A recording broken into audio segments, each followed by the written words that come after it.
Hello and welcome to the Raising Expert podcast. I'm joined today by Dougal Fleming. Hey, Dougal. Hello, hi Finley. How are you doing? Very well, thank you. Yeah, very well indeed. Good. Listen, it's lovely to have you on the show. I appreciate you taking the time to talk to us. I'm going to introduce you as a colleague, and that we're working on a project together through Middlesex University, and I know you've just taken on a role there, an environmental consultant. But I'm now going to let you tell us in your own words what it is you do, and then we'll maybe just have a little chat about your backstory and how did you end up doing what you're doing. So over to you. Yeah, brilliant. Yeah, very happy to just I'm fresh out the packet at Middlesex. Had my first day there this week. Obviously, we've been collaborating a bit. I've been up there a few times, and they're doing amazing work. Well, I say we are doing amazing work at the Centre for Enterprise and Environmental Development Research. So I was at University of Brighton's Clean Growth UK as a green innovation advisor for businesses. And during that time, we were on a project called Integrating Finance into Biodiversity. And phase one of that project, we were supporting the University of Portsmouth's Professor Joe Preston in doing stakeholder engagement for how do investors invest into biodiversity of the marine space. And we identified a few of the key problems as to why there isn't huge amounts of institutional investments going into protecting and regenerating our seascape. And so that was sort of phase one of the project. Phase two then got launched and led by the Centre for Ecology and Hydrology. They sort of invited all participants in phase one to apply to be part of phase two. So I got sent to Queen Mary University one fine day, and with very little information really as to what to expect. But what I found was a room full of the kind of leading lights around the country in biodiversity and finance. And I was in there and listened and sort of tried to scope the room a little bit. And to be honest, I was kind of awestruck, and it was such an exciting space to be in. And I really thrive off that energy of intellect, insight, passion, and action. So when that happened, I then went away and thought, well, how can we be involved? I tried to structure a project for academics at Brighton, but for one reason or another, it didn't happen. So I sort of, with a colleague, wrote myself into the project.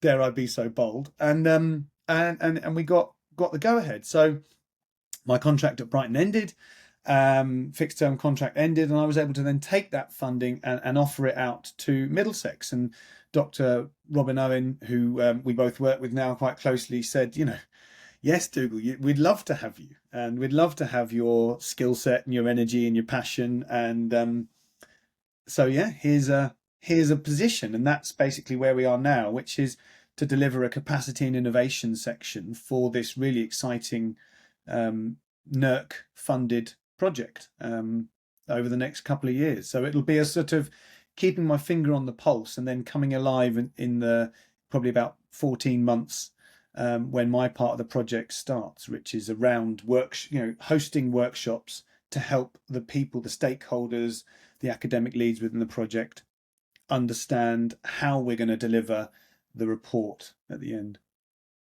So I got it. That's brilliant. It is an exciting time for you, and I maybe didn't realise that we were in a transfer window. So there was a transfer happened at that just exactly at the right time, and you were available in the transfer market. But it's brilliant. it was an Um, elongated move, yes. right. Yeah, these things don't happen quickly, do they? So maybe it gives me a chance to just let listeners, because you mentioned your work in the investment piece, and maybe just to sort of frame up what we're doing together a little bit more before we move on. We're talking the end of November 24, and we are prospecting for nature positive businesses to join us in a training program that'll kick off in January 25 over a 16-week period. quite a nice pace, not too intensive, and then culminate in a pitching event. So to an audience of investors on the 15th of May. And so obviously we're going to draw on all your experience and, what the barriers are and maybe why there isn't so much investment flows into these opportunities. So that's going to be fascinating doing that. We think we've come up with some of the solutions. So that maybe just frames it, makes sense a little bit, and obviously I bring my skills and experience on the kind of coaching side, if you like. But thanks for that. I learned a few things there, and the terms that you use and so on. Let's go back a little bit. I don't want to be unkind when you're not a fresh-faced graduate. Tell us a little bit more about the journey to get here. And listen, I don't mind if we go back a little bit. I think it's always interesting to hear about people's journey and why they're doing what they're doing. Yes, so, well, if we're going right back, my mother and father met. They did a course in miracles. And back in the day, it was a kind of, I don't know if you know the Course in Miracles book, but I was basically a product of that. Soon after they started studying this course, I came into existence. My father's from Tunbridge Wells, my mother's from Southampton. And so they decided to settle squarely in the middle in Lewes, which is one of the best towns in the world. I've tried my best to travel around and find other places, but I do love my hometown of Lewes in East Sussex. It's a truly unique place, full of very intelligent people doing a variety of things. Dare I say, we lack a bit of real industry, but it's a kind of rebellious town. Tom Paine's from here, Virginia Woolf, Charleston. We have a football club that pays its women the same as the men. We've got a bonfire night where we blow up those leaders who have forsaken us each night. So I've kind of had this amazing experience of growing up in this town with incredible parents and incredible family and a good network around me. So I'm never ever underestimate how fortunate and grateful I am to have had this sort of base to come from. And so growing up here it's just been a lot of fun and a big learning curve, really. And so when I left college and I started at universities, and I did try, but I had too much energy, and I would have been diagnosed with ADHD had I been in the US and probably medicated. But actually, I have an auntie out in the west coast of Ireland who rang me up and said, there's an outdoor adventure course, I think you'd suit you well. Do you want to come and do it? So instead of carrying on with my second year at Kingston University in furniture and product design, having already finished only 1 year at Southampton University doing business entrepreneurship, I sort of jumped at the chance. And so I spent a year training as a kayak guide, rock climbing instructor, hill walking instructor, amongst other things. And so with those qualifications, I then spent 8 years in the west coast of Ireland, going throughout South America and Europe, basically trying to integrate into small mountainous communities as a big lanky Englishman with a very Scottish name, and learning the language, trying to integrate, understand the cultures, understand the patterns of behavior within those places, understand the natural cycles as well. So I was in Ecuador, in Chile, in France, Italy, Spain, and I think I learnt so much in those times, not just about people and culture, which I absolutely adore, but also about nature and about the systems and the cycles that nature goes through. I wasn't expecting to learn those lessons. I really wanted to go for adrenaline sport and, throw myself down big rivers and jump off big cliffs on skis on my feet or whatever, and live quite a hedonistic lifestyle. But at the same time, doing it on a shoestring and proving to myself I didn't need lots of money to enjoy myself, that my well-being was actually something that I had control of, rather than I had to be focused on earning lots of money. So that was kind of my formative 20s, and I lived seasonally, and I think that's kind of both blessed me and cursed me to some extent, trying to blend back into the UK, because when I came back I started working for my father, doing business development role. He designs, makes and installs bespoke kitchens, and so I really understood the process of both winning work and then delivering that work in a very complex process. So we have a warehouse factory where we make all of the furniture. It all comes in, it's all handmade, it's all bespoke, it's very high end, and then delivering that, fitting that, was a huge. I mean, I already knew the business fairly well, but then I was in a business development role, creating new pipelines and so on, and that was all well and good. But I then kind of got the innovation bug and wanted to look at the circular economy, and how can we really lace the circular economy into our businesses, and aware of the kind of fact that my father's the founder and there was a culture within the business of let's get better rather than bigger, or innovate and evolve, in the ways that I was looking to do. A job at the University of Brighton came up, and with Zoe Osmond, Marco Pico, and Joe Carpenter, and others, I just loved it. I know it was literally like oxygen to me, and it was difficult to learn how to do it. It took me a while to start spinning all the plates, getting all the projects going, but I had already started to consult with businesses about the circular economy and about how they could incorporate principles of the circular economy into their business model using the Strategizer canvas. And then I just got to do that full time, and integrating into the local authorities and building on my role as a non-exec director at the Sussex Chamber of Commerce. I could sort of start to work across multiple sectors and start to help business owners to kind of think about where their next steps might be to reduce their carbon emissions and increase their beneficial impact on the environment, but also make money. So yeah, I mean, in a nutshell, that's that's me. Yeah. No, that's brilliant, Dougal. Thanks for sharing that. And I think it is interesting to go back to those formative years. That sounds like a fantastic time over in the west of Ireland. Yeah. Finding yourself developing those skills and then going on that journey,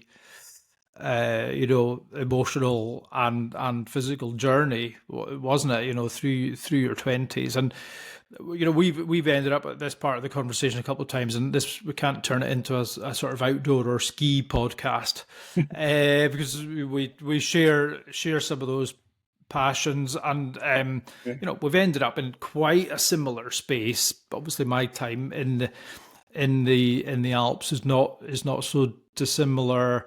Learning by making mistakes, but I really liked that, almost that anthropological element of your learning, of going into these vastly different cultures as well, as this young Englishman abroad, as you said. So you try and integrate, but you see things obviously from your viewpoint, don't you? And then bringing that back, it's not surprising that you've gone into that innovation space, because I think people who learn languages and go to different cultures just realize there's a different way of doing stuff. Right. There's a Right. different way of So expressing yourself than what you've been taught to. So, I yeah. mean, even the notion of I love running in the rain, and in Mm-hmm. English that's how you say it, and in Welsh you say I run through the rain. In Mm-hmm. Polish you say I run on the rain, and in Right. French you say I run under the rain. And so just even the concept of moving through a space, moving through rain as a concept, and I actually prefer the Welsh, I run through the rain. Because it's just that way of reframing how you see something. There's cultural touch points that you have when you're abroad. You're just much more open to receiving new information, and I suppose then I crave new information and learning. And whilst I live in Sussex, where I kind of know I know the culture, I understand it, I understand the people, I'm always looking to challenge myself and learn new things. And having just recently been to China, every single touch point was just a major learning experience. And you can probably overanalyze it, but at the same time, I just love being open to new information. And I really do think that academia needs to evolve. It needs a little bit of disruption in terms of how it teaches, how we learn, what we're learning, and why. I think we're taught to sort of think far too much with one side of our brain and demonstrate that side of our brain is evolving and growing, rather than it being a much more holistic and physical approach. So the benefit of outdoor instructing is that you're learning whilst exercising. So I still do kayak and cycle tours of the South Downs to try to help people to process some of the stress and strain that they experience in their Monday to Friday, and kind of, most times during the tour, we'll kind of get people to stop still, take a breath, maybe, and whilst they've been exercising, and maybe invoke a moment of stress, frustration, anxiety, whatever it might be, and let the moment that they're in try to inform and quell those negative emotions that can impede clear and rational thought. And at its highest form, that's what I try and do. And I suppose, again, that's from a journey of having led so many outdoor experiences, that actually it can do that. If you regularly access that space, it can be a pathway, it can be a framework for processing complex emotions or all that sort of stuff. And subsequently, I've, I do it quite a lot, and I've never really been majorly stressed. So yeah, I'm a lucky boy. Yeah, well, there we go. Proof's in the pudding. That's brilliant, and I love that philosophy. And I dare say that translates over into business, and maybe a little bit like academia, as you're saying. Listen, it's a little bit prescriptive, isn't it? Rather than stopping and putting the head up a little bit and looking at the view, or appreciating. It's almost a mindfulness piece, isn't it? More of the detail and so on. So I'm sure that you bring that sort of ethos into your sort of coaching work in the innovation domain, and I'm really looking forward to our session on 16th of Jan, when you're going to pick that up with the cohort. And very quickly before we move on, you would appreciate that. I love that the take on the rain through the different languages. But you would have realised, working on the west coast of Ireland and your visits to Scotland, that we've got not just a different way of talking about rain, but a number of different ways to describe rain, and vocabulary a little bit like the Eskimos and the snow, right? Yeah, So yeah. that's entirely different. So listen, that's great. Let's maybe now kind of move more into your domain, and the domain that we're going to be working in together. Nature positive, and listen, there's quite a lot of greenwashing, isn't there? So I would love to hear your take on what is a genuine nature positive business, and why we're using that term, and kind of unpack it for us, if you like, or if you could. Yeah, so I think this is basically now become my North Star. Um, and this is what excites me so much. So I have worked quite hard to kind of be in this space with you doing this, and I recognise that from the cohort that you took through initially, there's it's a really exciting space to be in. From the work I'd done initially, that there's lots of companies now who want to be circular, who want to start being a purpose-driven company, and um, and so that is very much the zeitgeist. It's very much the finger on the pulse. If you set up a business today, um, through a purpose-led company, it's not going to be to use more of the Earth's finite resources and deplete it quicker. Most people realize that there is a ecological systems emergency occurring. So, yeah, it is a really exciting space. And so, just as an explanation, nature positive to me basically means creating more nature through the process of doing business than you use, in a nutshell. Now, in reality, our economic system is not set up to facilitate that. So that doesn't really happen, right? Companies don't grow more trees, plants, facilitate more habitats for animals than they consume. Because in the process of doing business, you'll use metal, glass, oil, gas, water, all of the raw materials and resources that are required, even just to run an office with computers and laptops, or to produce widgets. You're going to be using the Earth's finite resources, and at no stage is it part of a conventional business model to grow plants systematically, or enrich soil, or clean the air, or remineralize water. But every other natural system on Earth does that.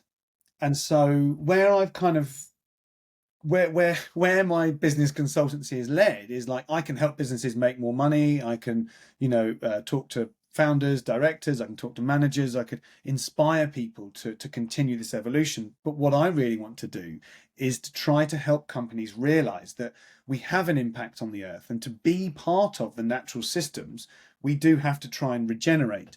Even the word sustainability is about sustaining our ability to be on earth.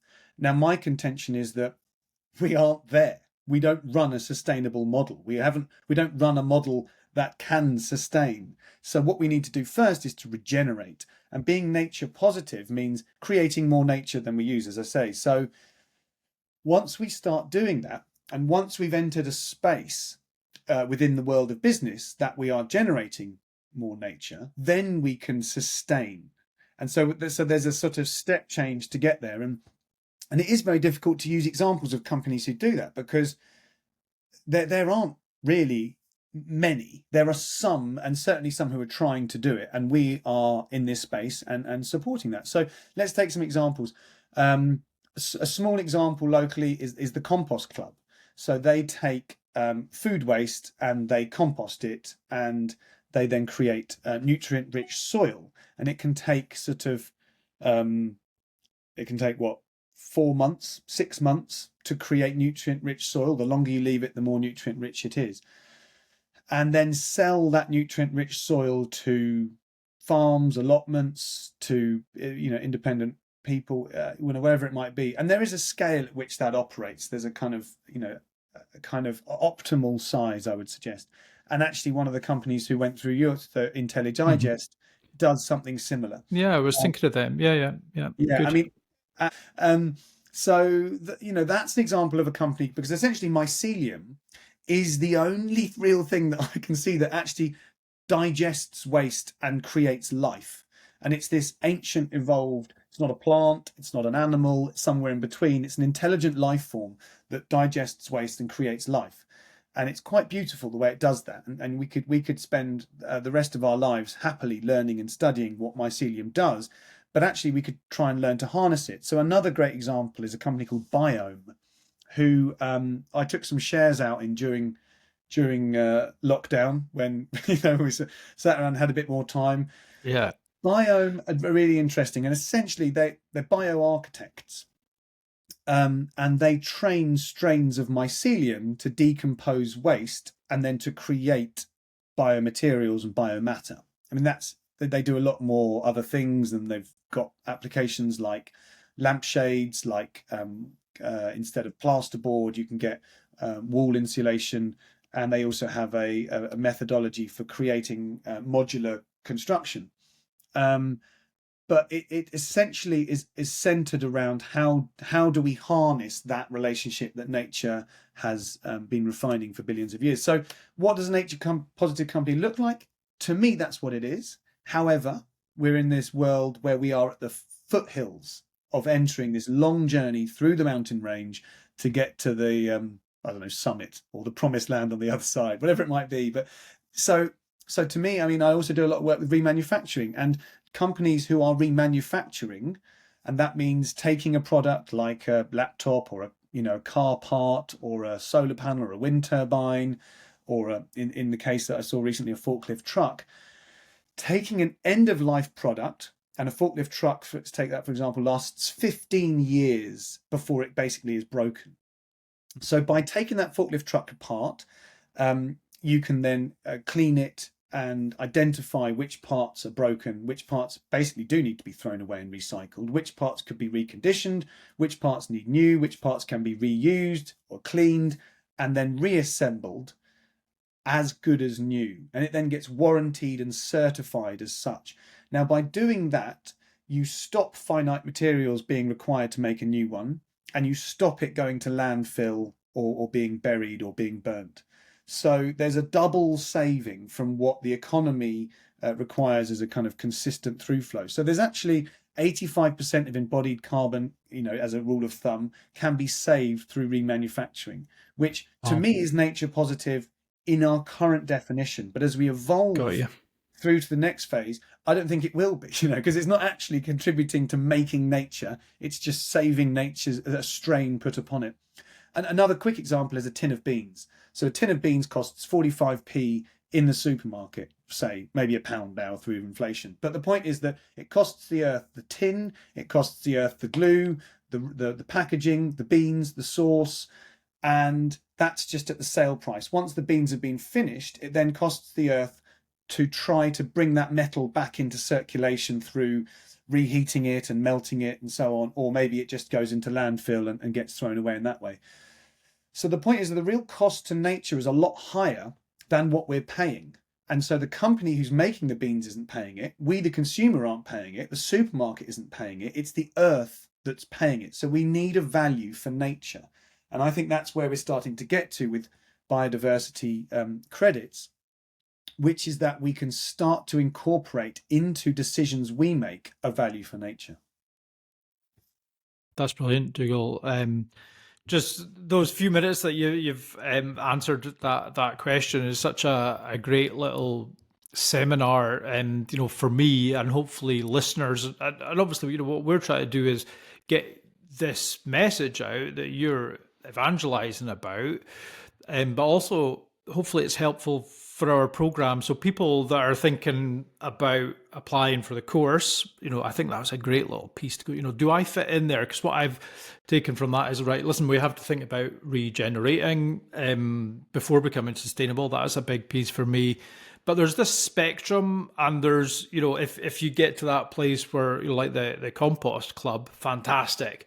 But there's probably entry points, others where you go, well, I'm doing as much as I can in my piece. So let's open up the dialogue with those people.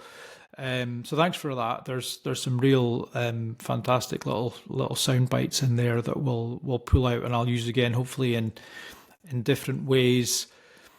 Let's move to the investor piece, because I guess the other part of this is a little bit is raising awareness for investors, or maybe even educating them. And because you've made this point a couple of times, listen, you want to help businesses make money and be profitable, but also be a nature positive business, right? And they're not exclusive. So I really like about that, because I think you could just drift into the purely sustainable piece and forget that to make business people, it has to be attractive to business people and investors, right? Not everyone kind of gets that or agrees with me on that. More and more in my work, I am seeing ethical investors and people that are looking to invest their time and money in projects more like you've just described, which is great. But maybe very quickly, the learnings around those barriers of investment. How would you summarize that?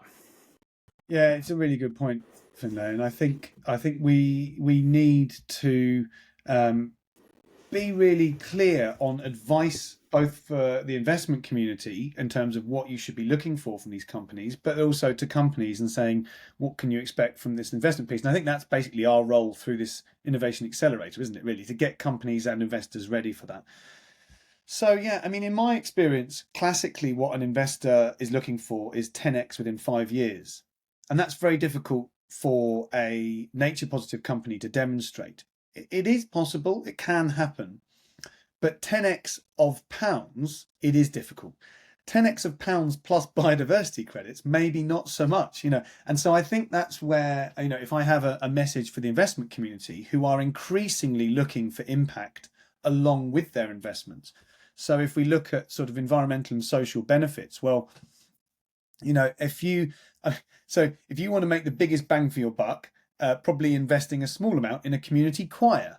Community choirs, people get together, they sing, they unite, they harmonize, they co-spire. Like, that is the crux of community. And it would have happened a lot when we all went to church. We would have gone to church and sing. People don't go to church so much anymore. So where do we get together and sing? Where do we celebrate our existence on earth? Where do we eat and feast and dance together? We don't so much. So if I was an investor and I had all the money in the world, I'd be going to villages and saying, right, let's just invest in your culture. And that's for me, culture is food and dance and music, right? And I'm not very good at cooking, dancing or singing, but I do try all of them. So, but let's be realistic. So I think what we need to do as business consultants who help companies along the way is we need to develop a value for nature. So we need to say, the value of what Biome are doing, what Compost Club are doing, of what multiple different sustainable companies are doing, like remanufacturers are doing, is that they're affecting nature in this way. And the benefit of that biodiversity uplift is the most complex thing to measure, right? It's a fiendishly complex thing to measure, and it's very difficult to standardize so that an investor will want to say, yes, I've just bought £500 worth of biodiversity or £5 million worth of biodiversity. But we're getting there. There are methodologies that are being published basically as we speak. The Crowther methodology for the seed index, the Wallacean methodology through Replanet, that there are some really exciting developments. There's just been published a framework on what do high integrity biodiversity credit markets look like. And just quickly on that, carbon credits have taken a heavy hit. And you mentioned earlier greenwashing. So greenwashing occurs by Coca-Cola, Unilever, the biggest companies in the world who say that they're doing stuff for the environment, whereas we really know they're making the products that are full of toxins, both for us and our planet, and the packaging they come in and so on. And they say they'll decarbonize in 2050, and it's basically greenwashing. They need to, the best thing they could do for the planet is stop trading, and the impact they have is high. So if you're going to give an investment to those companies, that you're basically funding the high impact on the environment, same as fossil fuel companies. So the biggest problem we have, I think, is actually green hushing. Is companies who are fearful of greenwashing, so they don't say anything, but they're doing stuff. They might have put solar on their roof, they might have changed their light bulb to LEDs, they might have done the sort of early cost-saving bits that really do take significant chunks out of their energy usage. And so what carbon accounting is it's the simplest way that you can see a business's impact on the environment. So if a business wants to start understanding how to become nature positive, the first step is carbon accounting, is to calculate all of the different 5 main hotspots. So your energy and buildings, your transport, your products and services, your waste streams, and supply chain. And that is fiendishly complex, but it's possible. And actually there are lots of simple free calculators out there. I use the Clean Growth UK calculator, which has just had its second version launched, and it's a really efficient and effective tool. It's actually an activity based calculator rather than a spend based activity calculator. So at the minute I'm doing a carbon calculations for Tomsit's Distribution, who are a haulage network. In 2019 they used 900,000 litres of diesel. Now that's more accurate than saying they spent £3 million or so £2 million on diesel, Sure. because that's then a figure that changes depending on the price you bought for. So an activity spend is more accurate, and I think that's it's better to be more accurate. But the point is, get started, get calculating, because then you can understand where are your hotspots, and you can take actions to reduce that. And so once you've calculated it, once you've reduced it a little bit, you can then aim towards carbon neutral. And the way you achieve carbon neutral is buying carbon offsets. So you go to a mangrove plantation in, the tropics, and you spend a little bit of money on helping to plant mangroves. Now, mangroves mitigate wave power, sequester carbon, create oxygen, create a habitat, and for birds and fish to live around. So there's multiple benefits of mangroves. So the term carbon offset has also become like, you're just greenwashing. Well, no, that's how you deliver the benefit of projects that are, taking care of, at the moment, biodiversity through the guise of carbon credits. But as we look at mangroves as an ecosystem service for biodiversity, they're far more complex than just carbon credits. And that's why we need biodiversity, is because there are multiple benefits. So on the Sussex Bay project is looking to restore 100 miles of coastline between Bognor Regis and Camber Sands. And that will involve kelp, seagrass, oyster beds, salt marshes, which are the 4 key ecosystem services that we can measure along the south coast. And we need companies to invest in them. We need companies to take responsibility and say, we haven't got all the data on kelp yet, but we're going to start investing in kelp restoration, and we need businesses that use kelp, who can be scalable, who can scale 10x in 5 years, because their feedstock is kelp, and we're growing kelp now. So there's a whole systems approach to tuning into nature, which is really what I'm so excited and motivated and inspired to try and engender through our innovation accelerator and others as we go. So for the investment community, like, is there anything more exciting? Like, we don't live in a free market economy, let's be honest. Like, if you're doing VC investment, there's a bit of risk to it, but essentially you're still making money, otherwise you wouldn't do it. The real fun is, can you rebuild ecosystem services to build climate resilience along floodplains, along rivers, along coastlines, up in the highlands, up in the woodlands? Can we build epiphyte forests where we've got lichen, we've got mushrooms growing on lichen, growing on trees, and try to give a foothold for bees, birds, and butterflies who have taken a huge hit over the last few years? And this is the challenge of our time, and we'll either succeed together or fail together. Wise words, Dougal. It's brilliant. Listen, and you've given us some really good examples. And what I'll do is I'll make sure that I've got the links to those from you, the case studies that you've name checked a couple of times, and drop them into the show notes. And hopefully, people that have been listening, or as they're listening, they can go and do some further research, because there are some great examples out there. But also, this is really quite dynamic, as you're saying, that it's that we're kind of living through the development of this, and I think it's worth pointing out that colleagues on the program that we're working on are developing a toolkit, right, for use to help the businesses sort of quantify what they're doing. So yeah, we talk about the 10x return for investors, but could it be 5x in financial terms? But if they understand what they're getting in the nature positivity or regeneration element, because you're right, people are excited about those things as individuals, as angel groups, as VCs. Genuinely, I've seen a real shift in the 10 plus years that I've been working in this space. Because we're all aware as humans, as how important this is, but how much fun it can be as well. Listen, they get a bit of bad press. I took a little bit of a punt on some Brewdog shares a while back, and I bought into the brand and the story. They're from the northeast of Scotland, like I am, and so you kind of felt quite connected to them. I thought it was a great story. And part of their story has become about rewilding and about nature positivity. So I actually went and helped them plant some trees in their lost forest. And by the way, there was quite a big crowd of us out on our mountain bikes that day. And I think that's a good example of, us as consumers and shareholders. And that might sound all very capitalist and so on, but there we were, you're building community. I mean, it was community. Absolutely. Yeah. Yeah. And I think that's what increasingly businesses are wanting to do, because what's the point in making money? Well, it gives you choices. And what are you going to choose to do? And actually building community is a great one. I mean, Patagonia have done more than anyone, I think, really, in terms of that, in terms of making nature, giving nature a place on the board, or making nature the only shareholder, isn't it? I think that's so inspiring, and I think all companies should, in their customer analysis, and have nature as one of their customers. How do we serve nature as a customer? How do you build community as part of your business? And I think you build longer, more solid brands.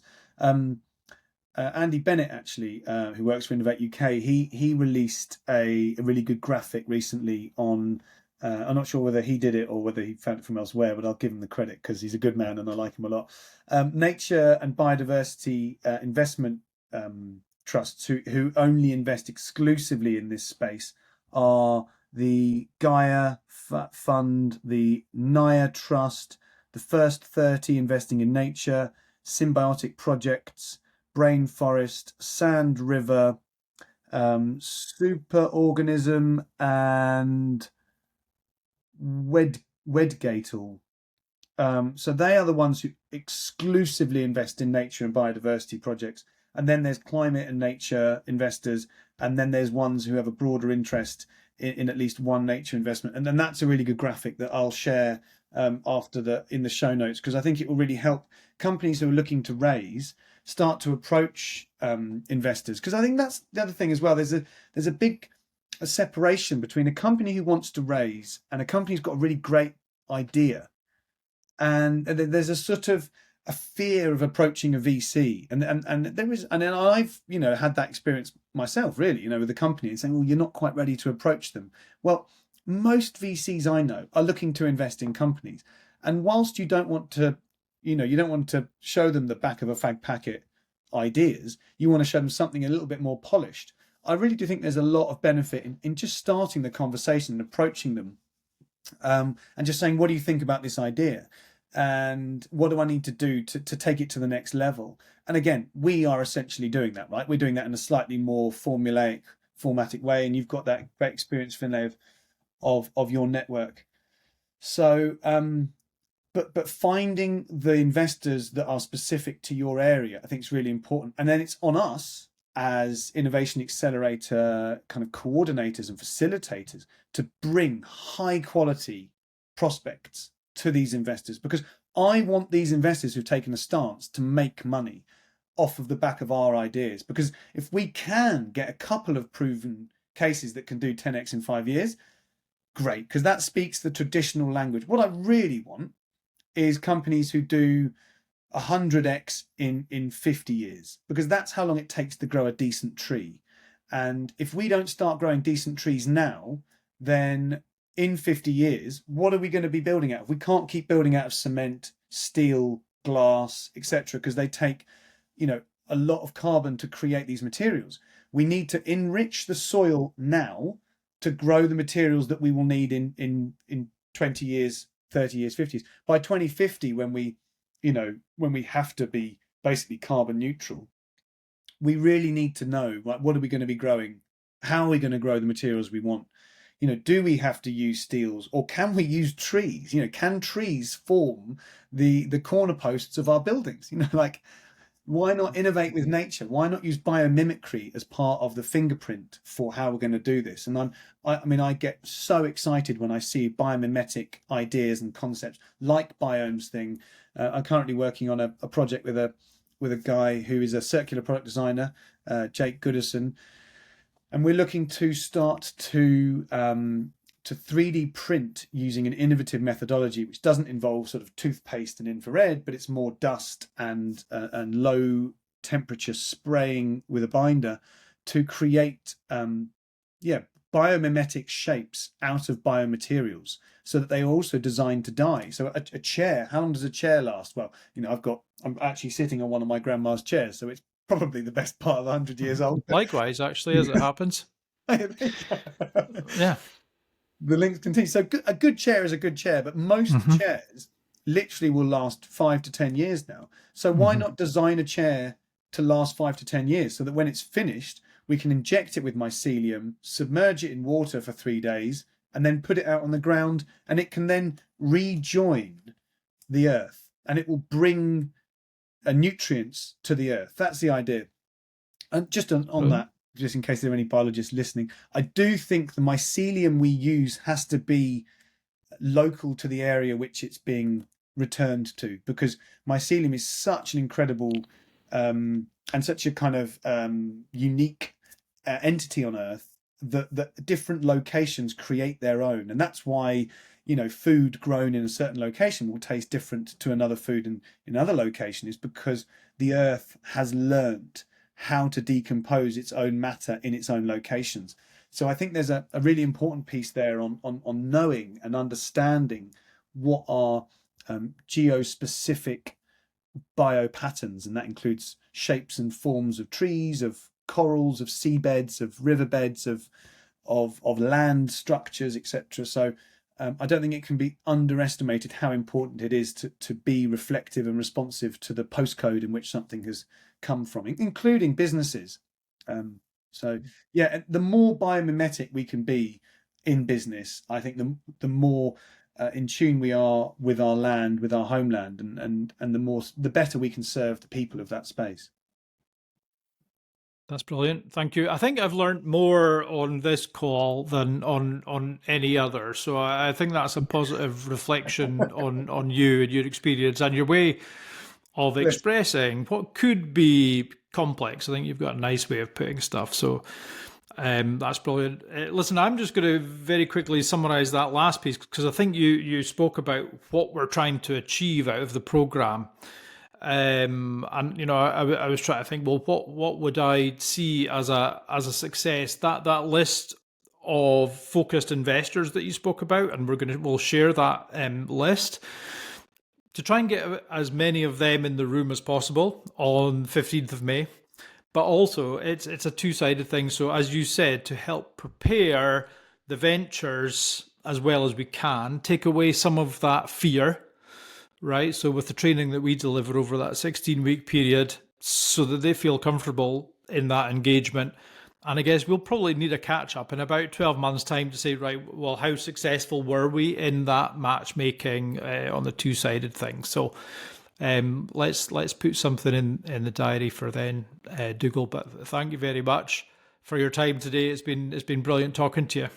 Yeah, bless you, Finlay. I think it's an important thing we're doing. We are creating the pipeline by which early and young stage companies can really get their ideas fleshed out, understood, in a supportive and collaborative environment, so that the investors who are out there who are looking to make a big impact with their money can have investable opportunities in the coming years. So it may be that out of our cohort of 20, none of them get invested. That's the reality that may happen. Now, obviously, we'd like for all of them to get invested, or 10 of them to get invested in, but I'm looking at the long term here, and I think with the program that we've put together, the sort of learnings that are out there, I think there are long term learnings in there, and sort of ideas that people won't forget. They're sort of brain worms that get in there and keep worming, and that's testimony to your network and to the work that you've been doing, and the sorts of collaborations that we can make through Middlesex and East London and UK Centre for Ecology and Hydrology and Kingston and other places. And it's again, I think it's such a collaborative space. There's room for everyone to get involved here. It's the challenge of our time. Are we able to invest in the ecosystem services we need? And there's so many examples around the world at the moment. I mean, Valencia most recently, and the flooding that they've had. Wherever you have a high density of buildings and strain put upon drainage systems, and you haven't put in place proper ecosystem services or properly understood that, then the cost of trying to repair a devastated space can be so high. So there's amazing stuff. Big Picture Scotland, by the way, I want to put a quick shout out to them because they're doing amazing stuff. They are leading the UK in terms of rewilding and the sorts of projects they're involved with. So and I guess that the way that they engage with businesses is a really interesting topic as well.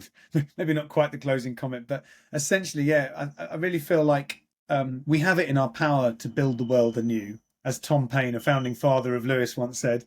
And there's everyone's trying to do it as quick as they can, but essentially within this space, everyone's, as far as I'm concerned, a good person trying their best, and that's all we can do. There's no higher bar than just trying your best to be a good person and to take responsibility. So yeah, I mean, bless you. It's been a delight to speak to you, and I look forward to collaborating further as we go forward.